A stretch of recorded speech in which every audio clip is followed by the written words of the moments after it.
कृष्णाय वासुदेवाय हरये परमात्मने प्रणतक्लेशनाशाय गोविंदाय नमो नमः। चलो सखी वहाँ चलें जहाँ बसत ब्रजराज, गोरस बेचत हरि मिले, एक पंथ दुई काज। श्रीधाम वृंदावन प्रारब्धानुरूप प्रवेश नहीं मिलता, आ सकते हैं। प्रारब्ध स्थान की व्यवस्था कर सकता है, रहने इत्यादि की सुविधाएं दे सकती हैं। धाम के रस में, श्री कृष्ण रस में प्रवेश केवल और केवल श्री किशोरी की कृपा से हो सकता है।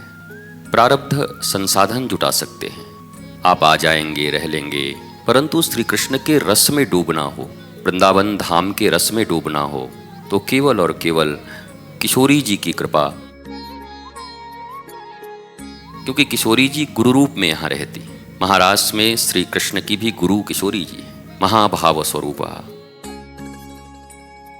ब्रज के जितने भी संत हैं, साधक हैं, सिद्ध हैं, सुजान हैं, रसिक हैं, प्रायः सभी अपनी अधिष्ठात्री देवी श्री किशोरी जी को ही मानकर, उनका अवलंबन लेकर और व्रज वृंदावन का रस लेते हैं। तो प्रारब्धानुरूप आप आ सकते हो, पर फिर आपकी संस्कार और आपका सेवा आपके भीतर श्रद्धा और रुचि पैदा करती है। आना एक बात है, कुछ पिछले जन्म के कर्म रहे होंगे, कुछ प्रारब्ध ऐसा बन पड़ा है कि ब्रजधाम आना हो गया। अब बात ऊपर की आ गई, क्या आ जाना ही सब कुछ है, या आने के उपरांत ब्रज के प्रति एक निष्ठ होकर सेवा का भाव, संत ऋषि गुरु इत्यादि की सेवा का भाव और आपके संस्कार अगर उत्तम हैं तो धीरे धीरे श्रद्धा बढ़ेगी, रुचि और उत्पन्न होता जाएगा ब्रजेंद्र नंदन के चरणों में। और ये सब जब होगा तब किशोरी राधा किसी दिन कृपा कर देंगी तो नित्य वृंदावन में आपका प्रवेश हो जाएगा। ये वृंदावन की जो सीमा है भौतिक रूप से, इसमें तो जिसके पास भी कुछ पैसे हों और मन में भाव हो तो टिकट कटाएगा और पहुंच जाएगा। वृंदावन कोई अन्य देश तो है नहीं कि परमिट लगेगा आने को, वीजा लगाने होंगे आपको, आप ही के देश में है। परंतु यहां प्रवेश के बाद अगर आपके भीतर सेवा भावना नहीं रही, आपके संस्कार उत्तम नहीं रहे, आपके भीतर श्रद्धा और रुचि का उत्पत्ति नहीं हुआ, तो वृंदावन धाम में बड़े बड़े लोग आए। केसी घाट यहीं पे है, यमुना जी के पास। केसी एक दानव राक्षस, और इस ब्रज क्षेत्र में सभी आए, पूतना भी यहीं आई। कंस तो मथुरा के ही थे, अघासुर बकासुर न जाने कितने। तो वृंदावन अगर आना हो गया प्रारब्ध के अनुसार तो बी अवेयर, सावधान रहो। अब प्रयत्न करो कि हमारे जो संस्कार हैं सुप्त, जो शुभ संस्कार हैं, उसका जागरण हो। और ये कैसे होगा? ये सेवा के माध्यम से होगा। वृंदावन धाम में जितने सेवा प्रवण रहोगे, यहाँ के रज की सेवा, यमुना मैया की सेवा, गिरिराज जी की सेवा, साधु संत पुरोहित, इन सबकी सेवा में आपकी रुचि हो जाए, गुरु चरणों में अत्यंत प्रीति हो जाए, सेवा ही एकमात्र व्रत बन जाए, तो श्रद्धा का अर्थ होता है सत्य धारण करने की क्षमता। और सत्य कौन है? श्री कृष्ण। तो श्री कृष्ण को धारण करने की क्षमता प्रगाढ़ श्रद्धा से ही होगी। और श्रद्धा और रुचि दोनों एक साथ चलते हैं। रुचि बढ़ती जाएगी, श्रद्धा बढ़ती जाएगी, रुचि बढ़ती जाएगी, श्रद्धा बढ़ती जाएगी, रुचि बढ़ती जाएगी, श्रद्धा बढ़ती जाएगी। और फिर एक दिन किशोरी जी कृपा कटाक्ष कर देंगी। ओहो, इसके संस्कार, इसकी श्रद्धा, इसकी रुचि, ये सब तुंग पर है, उन्नत है। अब इनको मैं श्री कृष्ण रस पिला ही देती हूं। राधा रानी कृपा करके वह रस, जिस रस का पान करने के लिए न जाने कितने ऋषि मुनि महर्षि देवी देवता सब लालायित हैं, उस रस को बहुत साधारण तरीके से आपको प्राप्त करा देंगे। इसलिए ये बात सदा याद रखेंगे कि वृंदावन आना ही महत्वपूर्ण नहीं है। वृंदावन आ गए, प्रारब्ध का पैसा खत्म हो गया। बैंक में जमा था 1 लाख रुपए, आपने मालदीव्स और हांगकांग और होनोलुलु के ट्रिप बना लिए, अब पैसा खत्म। तो प्रारब्ध ने आपको वृंदावन पहुंचा दिया। अब असली काम शुरू होता है। कुछ लोग इसी को सब कुछ मान लेते, हम वृंदावन पहुंच गए, सब हो गया। बड़े से बड़े कॉलेज में, बड़े से बड़े विश्वविद्यालय में एडमिशन एक बहुत बड़ी प्रक्रिया है। कैट मैट जेट सब करके तब जाना पड़ता है, वहां आपके एडमिशन मिलते हैं। और कितनी रगड़ाई होती है, कितनी पढ़ाई होती है। प्रातः 4 बजे से उठकर न जाने कितना विद्यार्थी पढ़ता है, तब जाके क्या होता है, बोला हमारा उसमें सिलेक्शन हो गया। तो सिलेक्शन हो गया तो अब आनंद करिए, अब सब हो गया। और ये बोला नहीं, अब तो असली बात शुरू हुई। अब योग्यता मिल गई उस विश्वविद्यालय में दाखिला का। अब वहां खूब जम के अगर रुचि होगी उन पुस्तकों में, सिलेबस में, और संस्कार हमारे विद्यार्थी के होंगे, सीखने के होंगे, तो हम एक दिन जरूर इसको कंप्लीट कर जाएंगे और हमें वो डिग्री मिल जाएगी। तो वृंदावन आना केवल एडमिशन मात्र है। हमारे गुरुदेव बड़ी प्यारी बात कहा करते थे कि विद्यालय में नामांकन होने से ही कोई छात्र नहीं हो जाता, अपितु अब पढ़ना पड़ता है, अध्ययन करना पड़ता है। वैसे दीक्षा ले लेने से ही कोई शिष्य नहीं हो जाता, अपितु अब गोस्वामी तुलसीदास जी के श्रीमद् रामचरितमानस के अनुसार भगवान श्री राम सबरी माता को जो दिव्य ज्ञान दे रहे हैं प्रभु कि गुरुपद पंकज सेवा तीसरी भगति अमान। गुरुपद पंकज सेवा तीसरी भगति अमान। अभिमान रहित होकर, अहंकार रहित होकर। अभिमान अहंकार का मूल क्या है? मैं, हमको क्या मिला, हमको यहां क्या प्राप्त हुआ, मेरा कोई यहां प्रतिष्ठा ही नहीं, मुझे कोई देखता ही नहीं, मैं हूं कौन यहां का। अभिमान का अर्थ सिर्फ मैं है। जहां मैं प्रोमिनेंट है, मैं आई, और ये आई भी बड़ा सस्ता आई है, ये मन वाला आई है। अभी आत्मज्ञानी तो आप हुए नहीं हैं कि वो आई कहने में शिवोहम हो जाए। जब आत्मज्ञान हो जाता है तो व्यक्ति घोषणा कर देता है शिवोहम शिवोहम शिवोहम अहम ब्रह्मास्मि। परंतु उसके पूर्व मैं बड़ा खतरनाक है। जब मैं था तब हरि नहीं, अब हरि हैं मैं नाही। प्रेम गली अति साकरी, तामे दून समाही। जब मैं था तब हरि नहीं, अब हरि है मैं नहीं। हेरी ये प्रेम गली अति साकरी, तामे दून समाही। हाय रे तामे दून समाही, तामे दून समाही। क्या गैर यहाँ अपनों तक के, साए भी न आने पाते हैं। क्या गैर यहाँ अपनों तक के, साए भी न आने पाते हैं। तो जब अहंकार शब्द आता है ना, तो लोग कंफ्यूज होते हैं कि गुरुजी ये अहंकार है क्या? मुझ में तो कोई अहंकार नहीं है। अच्छा, सब यही कहते हैं, हम में तो भैया अहंकार नहीं, हम तो भैया तुपता, बाकी की पता हमें नहीं, हम में नहीं है।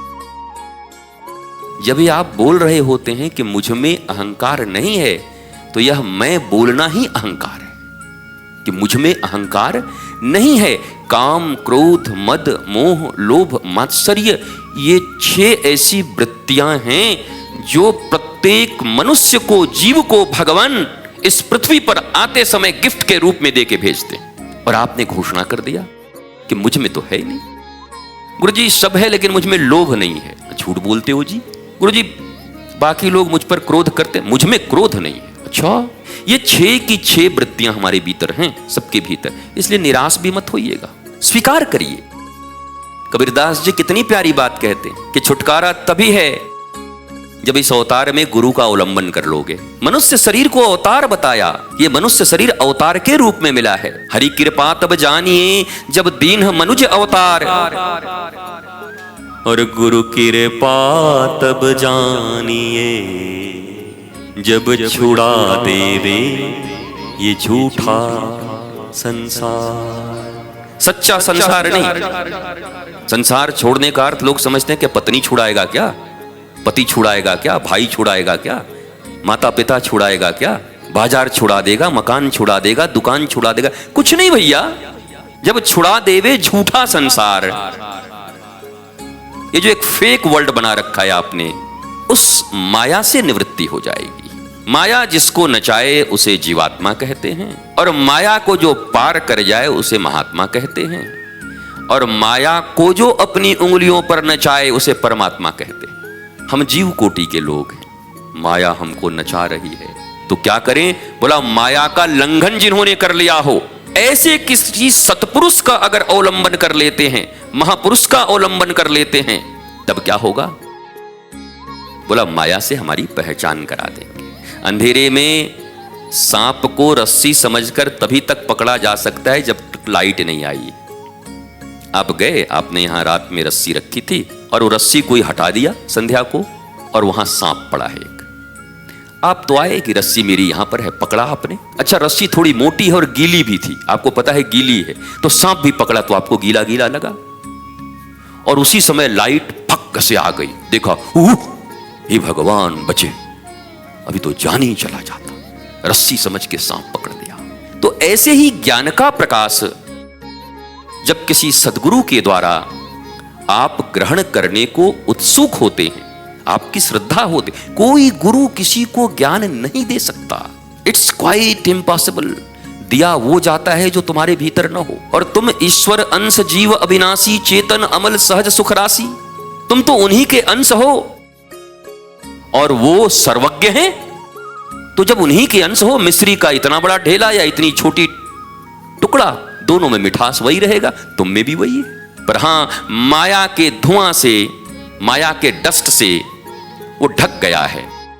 गुरु सिर्फ इतना कर सकते हैं, उस माया की परत को आपको दिखा देंगे, आपके साथ झाड़ू लेकर उसकी सफाई कर देंगे, आपके दर्पण में बढ़िया जल लगा करके उसको पोंछ देंगे, और आपका निज चेहरा चकचक दिखने लगा सुंदर। दर्पण में कालिख पोत दो, दिखेगा चेहरा? नहीं दिखेगा। तो कालिख पुते हैं हमारे जीवन में, कामनाओं के, वासनाओं के, अहंकार के। उस कालिख के कारण मैं, जो रियल मैं है, वो मुझे नहीं दिखता है। और कौन दिखता है? मन दिखता है। और मन का क्या काम है? क्षणे रुष्टा क्षणे तुष्टा, इसी को कहते महादुष्टा। जो तुरंत रुष्ट हो जाए और तुरंत तुष्ट हो जाए, वो दुष्ट ही तो है। आपने देखा होगा जब कंस ने अपनी बहन का विवाह किया तो इतना भावुक हो गया, इमोशनल हो गया, इतना इमोशनल। बोला हाँ, मेरी बहन को कोई ड्राइवर जाएगा, कोई सारथी जाएगा छोड़ने, मैं जाऊंगा, मैं ड्राइवर बनूंगा। कंस ड्राइवर बन गए। ओ जैसे ही आकाशवाणी हुई, अरे मूर्ख, ये 8वां जो होगा ना इसके गर्भ से, वो तोरा जैसी आराम कर देगा। और सोई पकड़ लिया अपनी बहन का बाल, बोला अभी तुझे काटूंगा मैं। अभी तो बड़ा प्यार कर रहा था। क्षणे रुष्टा क्षणे तुष्टा, इसको कहते दुष्टा। एक राजा मोरध्वज हैं, उनके द्वार पर श्री कृष्ण और अर्जुन पहुंच गए गुरु और शिष्य बनकर, और राजा मोरध्वज ने प्रणाम किया और एक शेर लेके पहुंच गए। बोला प्रभु विराजे, कुछ पाए? बोला पहले हमारा शेर भूखा है वो पाएगा। बोला ये तो मांस पाएगा, तो कहीं से जुगाड़ करूं? बोला नहीं, ताजा खाएगा और तेरे बेटे का खाएगा। एक ही बेटा था राजा मोरध्वज का। और सुन ले, आरा लेकर के तुम और तुम्हारी पत्नी इसको काटेंगे बीच से। तुम्हारी पत्नी या तुम्हारे पुत्र के आंख से अगर आंसू आ गया तो फिर ये मांस स्वीकार नहीं होगा मेरे शेर को। क्या कठिन परीक्षा है महाराज, बताओ। कभी कभी भक्तमाल का जब चिंतन करते हैं सिर्फ तो रोंगटे खड़े हो जाते हैं। वाह वाह, भक्ति की ऐसी पराकाष्ठा, इतनी पराकाष्ठा भक्ति की। और हुआ क्या, माता और पिता ने बड़ा आरा लिया, पुत्र को बुलाया। पुत्र, गुरुदेव भगवान आए हैं, साथ में सिंह आया है और ये मांस चाहते हैं, तुम्हारा ही लगेगा। माता और पिता की आज्ञा में कभी विचार नहीं करते, गुरु की आज्ञा में कभी विचार नहीं करते। पुत्र राजी हो गया और जब कटाई शुरू हुई ऐसे ऐसे, तो कहते हैं कि पुत्र के बाईं तरफ एक अश्रु जल आ गया। तो भगवान ने कहा, गुरु बन के भैया तो नहीं खाएगा। बोला महाराज बाईं तरफ आया, दाहिनी तरफ तो खाना ही पड़ेगा। ओहो, देखो भक्ति की कैसी लीला चल रही। ये सब तो सुनाते भी डर लगता है आजकल महाराज, कि बाबा क्या सुना रहा है। अब जो है वही है। श्रद्धा, विश्वास, प्रेम और समर्पण की पराकाष्ठा ऐसी हो। अगर श्री कृष्ण रस को पाना है, और नहीं तो अगर बाकी जो वेनिला और मैंगो इत्यादि सब रस जो आइसक्रीम में पा रहे हो उससे संतुष्ट हो, तो फिर बड़ी बढ़िया बात है। फिर तकलीफ क्या है? कोई दुनिया में रस की कमी है? इतने आइसक्रीम, इतने रस चारों तरफ भरे पड़े, पैसा निकालो पियो। लेकिन तमाम रसों को पीते हुए भी निराशा जीवन से जा नहीं रही है, क्योंकि जब तक महारास की अधीश्वरी और अधीश्वर श्री राधा और श्री कृष्ण का रस जीव को नहीं मिलता, तब तक सारे रस बेरस हैं, नीरस हैं। 2 मिनट के लिए तुम्हारे भीतर में उत्तेजना पैदा कर सकती हैं जिह्वा में, उसके बाद फिर डिप्रेशन में चले जाओगे। न शाम को इतना बढ़िया खाया, चकाचक 3 थाली खा गए, और सुबह फिर आज क्या होगा? ये भरने वाला नहीं है। ये जब भरेगा तो श्री कृष्ण रस। अरे चाह गई चिंता गई, मनुआ भई बेपरवाह, और जिनको कछु नहीं चाहिए वही साहन के साह, वही साहन के साह। कोई तन दुखी, कोई मन दुखी, अजी कोई धन बिन रहत उदास, थोड़े थोड़े सब दुखी, पर सुखी श्री राधा को दास, सुखी श्री राधा को दास। इसी वृंदावन में स्वामी श्री हरिदास जी महाराज, जहां बांके बिहारी जी का दर्शन करने जाते हो आप, कुल देवता हैं हमारे वृंदावन के, प्रकटित कब हुए? स्वामी श्री हरिदास जी के भक्ति पर रीझ कर स्वामी जी ठाकुर जी के लिए 56 भोग की व्यवस्था करते, और स्वयं अप्रोक्स 50 ग्राम्स या 40 ग्राम्स आटा, और उसकी एक टिक्कर बनती थी छोटी सी, उसी को खाते थे। ठाकुर जी ने कई बार कहा, जय जय इतना बढ़िया भोग लगता है, थोड़ा पाया करो। तो स्वामी जी ने कह दिया, महाराज आप द्वारिकाधीश हो, राजा धीराज हो, आप पाया करो, हमसे थोड़ी बचेगा। कितनी विनम्रता है स्वामी जी की।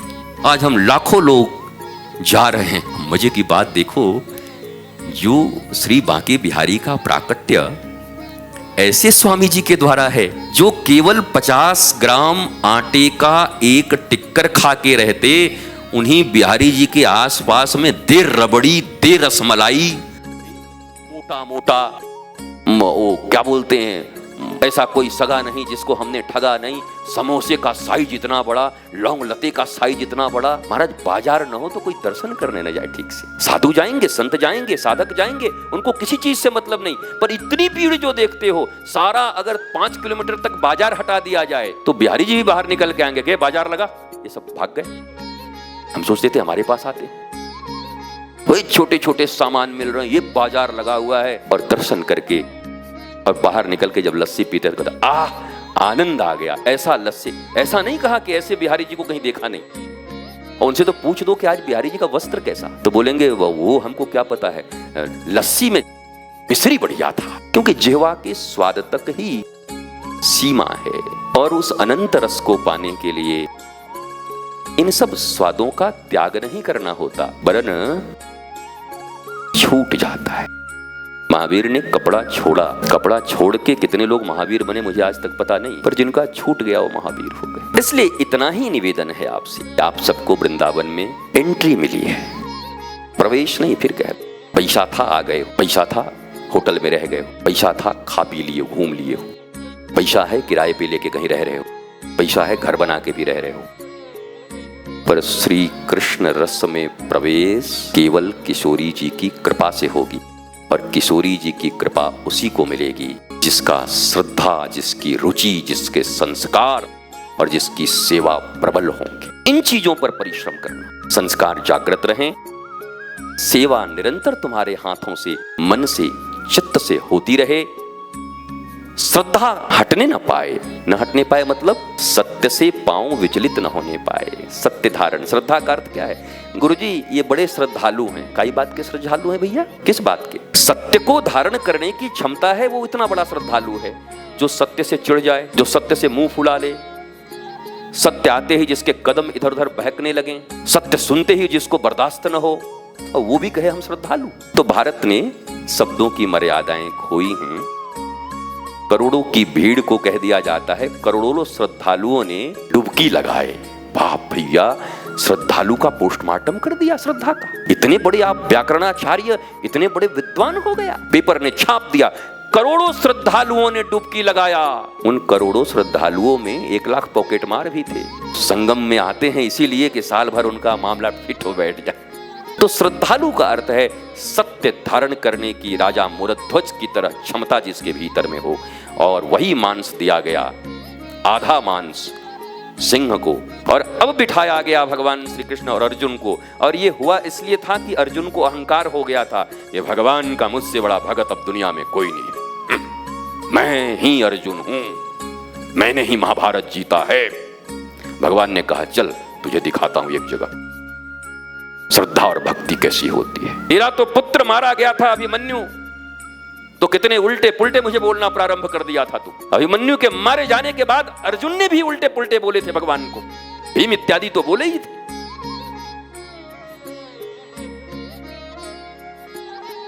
जिन्होंने अपने ही पुत्र को चीरा खिलाया।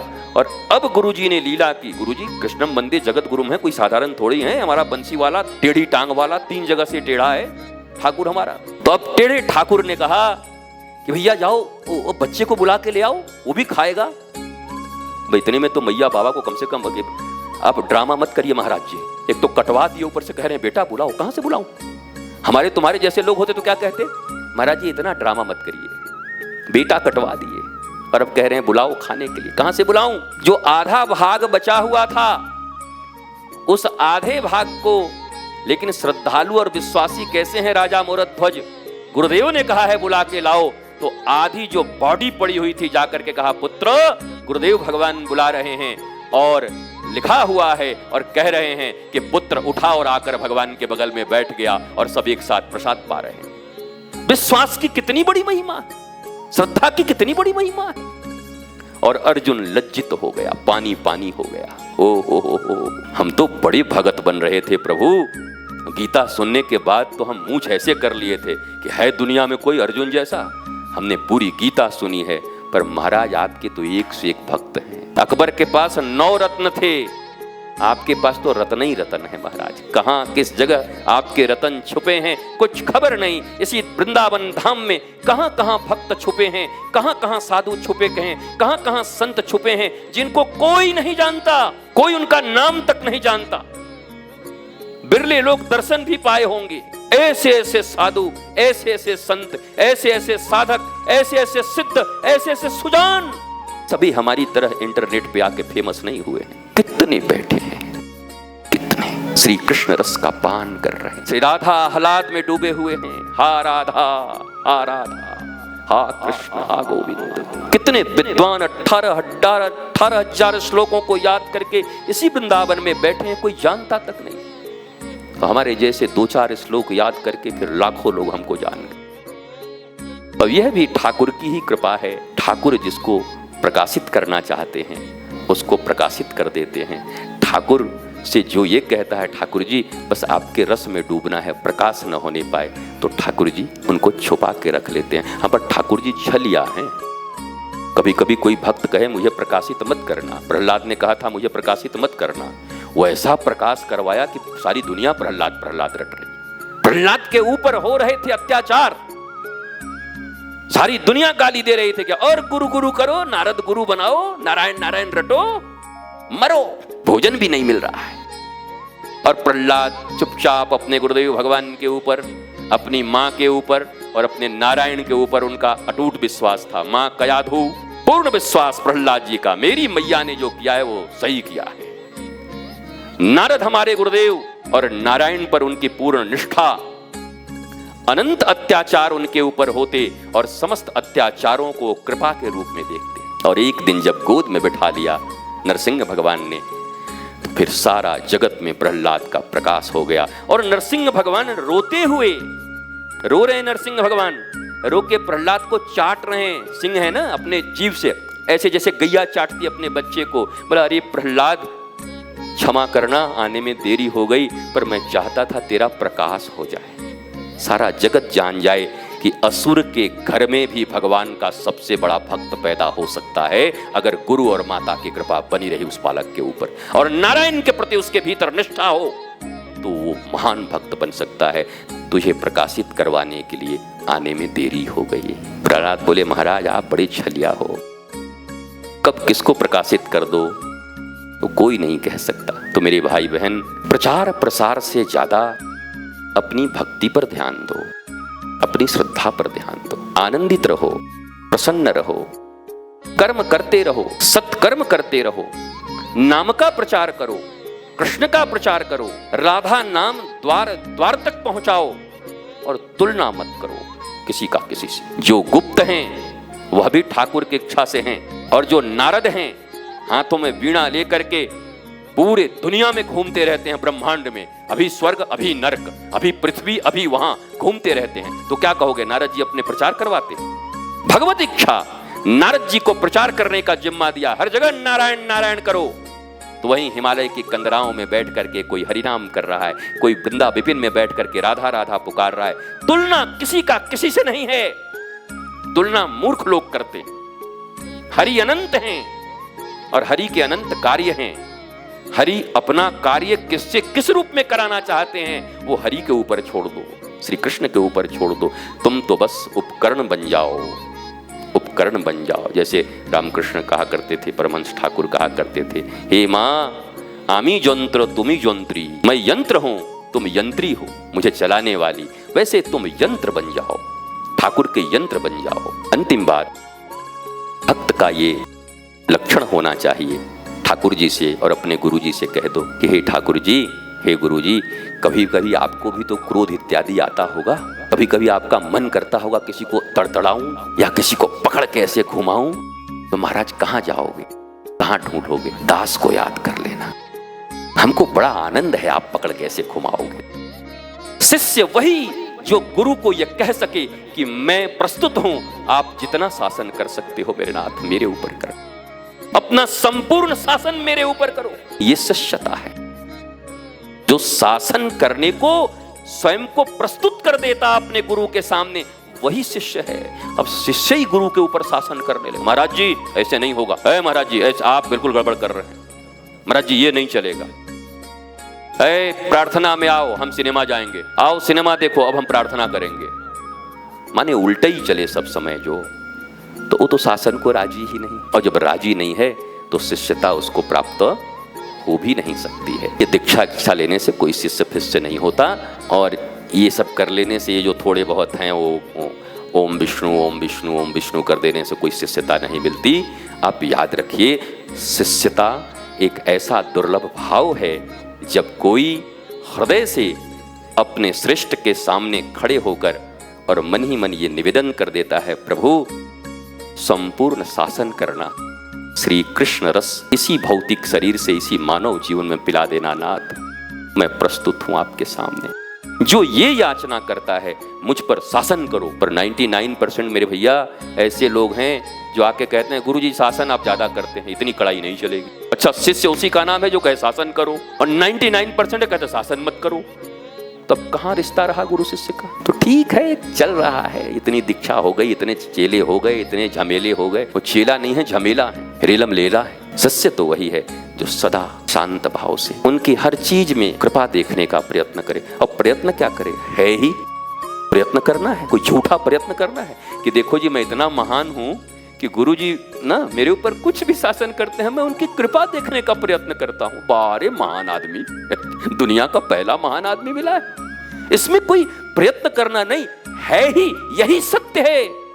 उनके द्वारा किया गया हर कर्म मेरे मंगल के लिए है। That's it. मेरी प्रार्थना है किशोरी जी से, और बार बार की है किशोरी जी, हम अबोध अपात्र अयोग्य जीवों के ऊपर में आप ऐसे संत महंत गुरु जो प्रत्यक्षतः साधक हमारे ऊपर कृपा कर सकें, हमें राह बता सकें, और हम प्रस्तुत होकर वृंदावन में केवल लस्सी और रबड़ी के रस में न उलझ जाएं, बल्कि हे मातेश्वरी, करुणेश्वरी, वृंदावनेश्वरी, हे वृषभानुजा, हे कीर्ति कुमारी, हे कृष्ण प्रिया, हे कृष्ण आराधिका, हे कृष्ण आराध्या, हे कृष्णाम्बुजा, हे कृष्ण आह्लादिका।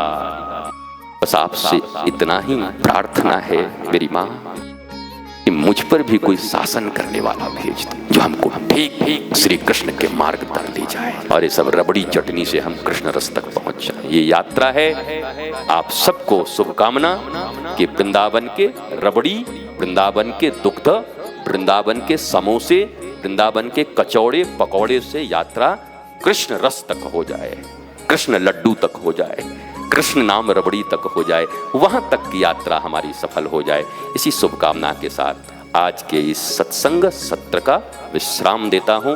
कल पुनः आपसे सत्संग सत्र में मिलेंगे।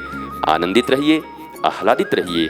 ठीक 8:30 बजे 8:15 में आकर बैठ जाएं, नाम इत्यादि करने लगें। अपने अपने माला लेकर के 15 मिनट पहले आसन सिद्ध किया करें। जब आया करें तो बैठ के एकदम, अरे इतना बज गया अभी तक, आसन भी तो सिद्ध करो। आंखें एकदम स्थिर हो, कर्ण स्थिर हो, नासिका स्थिर हो, जिह्वा स्थिर हो, सुंदर हरिनाम का जाप करते रहें, भजन चलता रहे, और फिर जो सत्संग की धारा बहे, तो सत्संग की धारा में ही राधा छिपी हुई है। धारा राधा, सत्संग की धारा में जो गोता लगाएगा, राधा रानी उससे कभी दूर नहीं रह सकती। नमन, वंदन, प्रणाम।